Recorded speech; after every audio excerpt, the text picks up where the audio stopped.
Hey, it's Kate with WTI. One of my favorite snacks is Ocean Halo's seaweed snack. If you love seaweed, then obviously you're gonna love this. I love this snack so much because it is super simple. It is only 3 ingredients.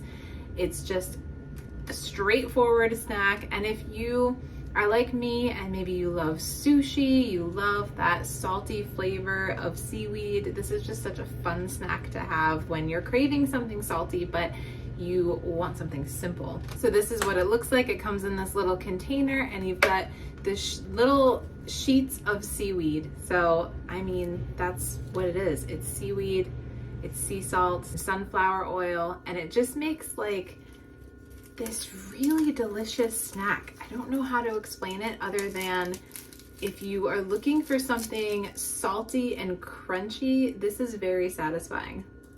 That thin sheet, awesome crunch. This is actually great too to use if you're making like a rice bowl or something like that and you want that like crunchy seaweed topping. These are really convenient to crunch up and use as kind of a little topping for that. So if you're a fan of sushi and you're looking for a simple snack with simple ingredients, check out this seaweed snack because I love it. Super fun. I think it's delicious.